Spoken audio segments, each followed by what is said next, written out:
adik-adik ya. Nanti ada sesi tanya jawabnya. Silakan yang ingin bertanya, kalau sudah dilakukan pemateri nanti silakan bertanya. Oke? Oke, Kak. Nah, baik, yang pertama pada remaja. Sistem reproduksi itu merupakan salah satu komponen sistem tubuh yang penting. Meskipun tidak berperan dalam homeostatis esensial bagi kehidupan seseorang. Struktur dan fungsi organ reproduksi pada pria berfungsi untuk menghasilkan sperma atau gametogenesis dan menyalurkan sperma ke wanita. Sedangkan fungsi dari sistem reproduksi wanita dirancang untuk menghasilkan sel telur atau disebut ovum. Baiklah, materi yang kedua yaitu kebutuhan nutrisi dan hidrasi pada remaja. Kebutuhannya remaja itu sering mengalami dehidrasi, maka dari itu kurangnya konsumsi air pada remaja menjadi masalah gizi karena remaja rentan mengalami dehidrasi yang disebabkan oleh banyaknya aktivitas fisik. Adik-adik di sini pasti banyak kegiatan, pasti ada yang suka jarang minum, nah itu bisa jadi penyebab masalahnya ya adik-adik. Begitu ya. Terus juga kebiasaan minum tuh diperoleh dari frekuensi minum-minuman dikategorikan, yaitu misalnya kebiasaan minum sebelum makan dan bekal dari rumah diperoleh, jenis minum yang dikonsumsi diperoleh. Misalkan kalian tuh minumnya harus air putih, terus air putih itu minimal sehari itu harus 3 liter. Nah, kalian di sini bawa bekal? Bawa. Ada yang bawa, ada yang enggak ya, ada yang jajan. Jadi kita langsung ke materi selanjutnya ya. Materinya tentang mengenai penyakit menular seksual dan HIV atau AIDS serta dampaknya bagi kesehatan reproduksi pada remaja. Kasus HIV ini cukup banyak terjadi di kalangan remaja. Berbagai jenis PMS serta HIV sangat berpengaruh pada tingkat kesehatan seseorang. Pada umumnya, kondisi kesehatan reproduksi pada khususnya remaja berbagai penyakit berkaitan langsung dengan sistem reproduksi manusia dan berdampak pada kematian juga bisa. Nah, bila tidak diobati, infeksi dapat menjalar dan menyebabkan penderitaan sakit berkepanjangan, pemandulan, dan kematian. Untuk kalian para remaja, perlu disadari bahwa risiko untuk terkena PMS lebih besar daripada laki-laki sebab alat reproduksi perempuan lebih rentan dan seringkali berakibat lebih parah karena gejala awal tidak segera dikenali, sedangkan penyakit melanjut ke tahap lebih parah. Kalian harus hati-hati adek. Iya, Kak. Untuk bahaya narkoba selanjutnya, materinya adalah bahaya narkoba dan miras pada kesehatan reproduksi. Penggunaan narkoba membuat mereka tidak berpikir panjang akan akibat dari hubungan seksual yang mereka lakukan. Namun demikian, walaupun aktif secara seksual, bukan berarti mereka mempunyai informasi akurat mengenai aspek seksualitas dan kesehatan reproduksi, karena pada umumnya pengetahuan mereka mengenai hal itu sangatlah terbatas. Jadi kalian jangan coba-coba untuk mendekati yang namanya narkoba dan minuman keras, karena itu akan sangat berpengaruh. Selain itu mengancam kesehatan reproduksi, kalian juga mungkin akan kecanduan. Nah, baiklah, selanjutnya adalah materinya pengaruh sosial dan media terhadap perilaku seksual. Terbukanya akses informasi memungkinkan setiap orang untuk mengakses berbagai macam informasi, termasuk menyajikan adegan seksual. Media yang ada, baik media elektronik maupun cetak, contohnya. Nah, hal lain yang menjadi tren saat ini adalah keberadaan jejaring sosial seperti Facebook, TikTok, Instagram, dan lain-lain. Kadang kita membuka apa yang kita cari, yang muncul lagi. Itu bisa ya. Terus baik, kita lanjut ke materi selanjutnya, yaitu kekerasan seksual dan cara menanganinya. Kekerasan seksual diantaranya pelecehan fisik, psikologis atau emosional, pelecehan gender, dan penyuapan seksual. Cara menanganinya bagaimana? Cara menanganinya yaitu pergi ke tempat yang aman. Jika Anda merasa tidak aman, pertimbangkan untuk menghubungi seseorang yang dipercaya. Nah, selanjutnya melaporkan tindak kekerasan seksual tersebut, melakukan misalnya ke kedua orang tua dulu ngomong. Nanti kalau kedua orang tua itu langsung ke pihak yang wajib. Terus jangan diam, bicarakan dengan orang lain. Kalau kalian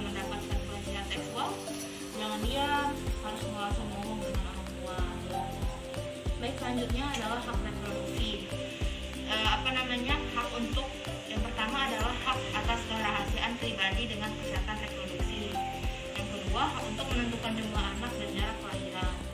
Yang ketiga, hak untuk hidup atau hak untuk dilindungi dari kematian karena kehamilan dan proses melahirkan. Yang keempat, hak membangun dan merencanakan keluarga. Yang kelima, hak untuk bebas dari segala bentuk diskriminasi dalam kehidupan berkeluarga dan kehidupan reproduksi. Baik, itulah materi dari penyampaian kakak tentang kesehatan reproduksi pada remaja.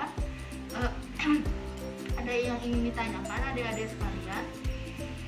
Untuk adik yang di depan ada pertanyaan?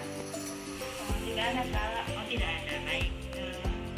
Kalau begitu, kakak tutup ya untuk materi kita pada pagi hari ini. Semoga kalian mendapatkan ilmu dari apa materi yang saya sampaikan. Baik, saya tutup. Wassalamualaikum warahmatullahi wabarakatuh. Waalaikumsalam warahmatullahi wabarakatuh. Terima kasih banyak ya, Kak, atas ilmunya. Ya. Baiklah ibu-ibu, apa kabar ibu? Baik, alhamdulillah Ibu Midan. Apakah sehat ibu? Sehat semua ya bu? Ya, sehat kan Ibu? Ya baik-baik. Baiklah ibu, saya di sini Bidan Atricia. Ibu, saya akan memberikan sedikit materi tentang siklus masa subur yang kita alami ya bu, yang sering kita alami ya bu. Ya, Midan. Baiklah, saya langsung aja mulai ya bu. Ya Bu. Pada siklus masa subur itu, tubuh wanita merupakan proses yang menjadi rumit menjadi namun teratur ya bu. Pada siklus wanita subur itu ada 3 utama yaitu ya bu. Satu itu masa haidnya selama 2-8 hari. Masa ini merupakan masa di mana endometrium dilepas sedangkan pengeluaran hormon-hormon ovariumnya paling rendah atau minimum. Yang kedua masa profilasi sampai hari ke-14. Pada masa ke-14 ini endometriumnya tumbuh kembali.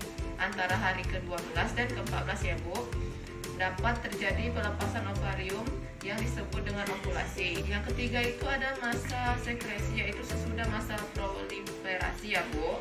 Dan selanjutnya kita akan masuk ke materi masalah cash flow, masalah kesehatan reproduksi, gangguan kesehatan dan kematian perempuannya berakibatkan kehamilan ya bu. Termasuk di dalamnya juga masalah gizi, anemia di kalangan perempuan, penyebabnya serta komplikasi dari kehamilan, masalah kemandulan dan ketidaksuburan. Peran atau kendali sosial budaya terhadap masalah reproduksi, maksudnya bagaimana pandangan masyarakat terhadap kesuburan dan kemandulan, nilai anak dan keluarga. Sikap masyarakat terhadap perempuan hamil, interpretasi pemerintah dan negara terhadap masalah reproduksi ya bu. Tersedianya pelayanan kesehatan reproduksi dan keluarga berencana, serta terjangkaunya secara ekonomi oleh kelompok perempuan dan anak-anak. Dan selanjutnya ada deteksi dini kanker cervix dan payudara ya bu. Kita bisa memeriksa sendiri untuk mendeteksi kanker payudara ya bu dengan cara memeriksa payudara sendiri. Ibu boleh angkat tangannya bu. Nah, dilihat ya bu di tempat cermin simetris atau tidak payudaranya ya bu, ada benjolan atau tidak ya bu. Iya bu. Nah, ciri-ciri kanker tersebut adalah terdapat benjolan yang menetap di area payudara ya bu, dan ada kerutan di daerah payudara tersebut. Bisa dilihat juga dari kesamaan besar payudaranya. Caranya mengangkat tangan tadi dengan berkaca di depan kaca untuk melihat kesamaan besar payudara tersebut. Untuk kanker serviks sendiri kita akan merasakan sakit dan nyeri saat berhubungan seksual jika sudah menikah ya bu. Dan untuk kebutuhan nutrisinya di masa wanita subur ini, kebutuhan energi yang sebenarnya berkurang mengikuti penurunan metabolisme mulai dari usia 25 tahun ya bu. Penurunan BMR sekitar 2-3% per tahun. Tinggi rendahnya kebutuhan itu tergantung pada beberapa hal bu ya. Di antaranya jenis kelamin, aktivitas fisik ibu, dan kondisi dan berat badan. Karbon-karbohidrat merupakan zat gizi makro yang meliputi gula, padi, dan serat ya bu. Dan lemak merupakan zat gizi makro yang mencakup asam-asam lemak, trigliserid. Lemak juga zat gizi yang padat energi, sehingga lemak penting untuk menjaga keseimbangan energi dan berat badan ya bu. Dan lemak menyediakan vitamin-vitamin larut lemak, yaitu vitamin A, D, dan E, dan K ya Bu. Di dalam makanan berfungsi pelezat makanan sehingga orang cenderung lebih menyukai makanan yang berlemak ya Bu. Untuk proteinnya, komponen struktur utama seluruh sel tubuh dan berfungsi sebagai enzim dan hormon ya Bu, dan molekul-molekul yang penting. Untuk contoh proteinnya, ibu bisa makan telur, ayam. Jika ayam mahal, ibu bisa makan tempe, tahu ya Bu. Baiklah ibu, itu saja materi dari saya. Apakah ibu-ibu ada yang ingin ditanyakan? Dipersilakan ya Bu. Jadi saya ingin bertanya Ya Bu. untuk masalah kesehatan reproduksi pada wanita tersebut tadi, kemandulan tadi termasuk ya Ibu ya? Itu termasuk dalam masalah kesehatan reproduksi pada wanita. Itu tuh bagaimana ya Ibu? Oh itu ya Bu. Baiklah ibu, saya langsung jawab aja ya Bu. Baiklah ibu, kemandulan itu belum punya anak sama sekali ya Bu, atau belum dikasih keturunan kepada Allah ya Bu. Kemandulan itu ada dua Bu. Kemandulan memang orang yang belum dikasih sama sekali anak, dan ada pula yang sudah dikasih satu anak tetapi jarak usianya jauh dari anak yang pertama. Oh iya ya, itu berarti ada masalah kalau misalkan yang masalah yang memang belum punya anak sama sekali, itu masalah bisa dari wanita atau laki-lakinya yang tidak. Ya betul sekali Bu. Dikonsultasikannya ke dokter kan? Ya ibu, ke dokter boleh, ke bidan boleh. Itu saja. Ya, apakah ibu sudah jelas Bu? Ya sudah. Baiklah ibu-ibu yang lainnya, apakah ada yang ingin ditanyakan? Tidak. Sekian dari saya ya Bu materinya, semoga bermanfaat bagi ibu-ibu ya Bu. Ya, mudah. Nanti jika ada yang ingin ditanyakan boleh lewat WA ya Bu. Nanti saya kasih nomornya ya Bu. Baik, ya, terima kasih. Iya, sama-sama. Selamat pagi Bu.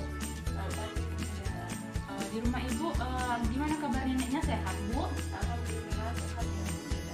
Baik Bu, saya di sini sebagai bidan kerja akan menyampaikan materi tentang lansia untuk nenek. Baik Bu, saya langsung mulai aja ya Bu. Baik, jadi pada lanjut usia itu nenek itu kelakuannya itu seperti kembali semula kayak anak kecil ya Bu kelakuannya. Baik, kemauannya itu harus dituruti ya Bu. Terus cara ngomongnya itu sudah nggak jelas lagi ya Bu. Pergerakan pada nenek itu tidak kuat lagi ya Bu, sudah lambat, tidak kayak dulu lagi waktu masih muda ya Bu. Lalu ada gangguan-gangguan kesehatan pada lanjut usia itu, sistem panca inderanya itu kayak penglihatannya itu sudah buram ya Bu. Terus ada pendengarannya itu sudah tidak terlalu jelas lagi, agak bukan tuli tapi kurang jelas.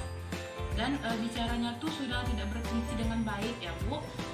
Lalu pada sistem gerak juga agak lamban dan tidak bisa lagi mengangkat beban yang agak berat berarti ya Bu. Lalu ada kebutuhan nutrisi untuk lanjut usia itu, kebutuhan nutrisi harus terpenuhi dengan baik ya Bu untuk neneknya, karena lansia banyak pantangan makanan Bu. Misalnya giginya sudah habis kan, jadi makanannya harus diganti, tidak bisa makan daging atau makan makanan yang keras.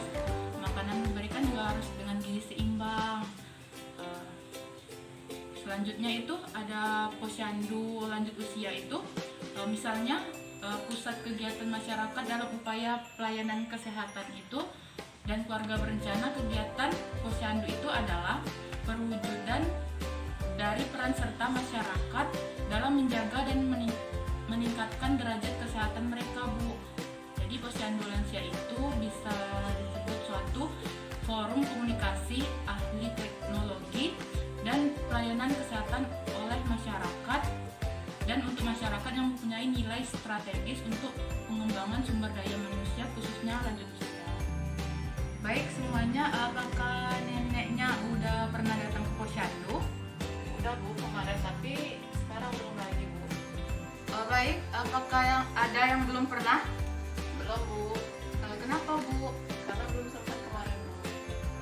Oh, itu nggak apa-apa.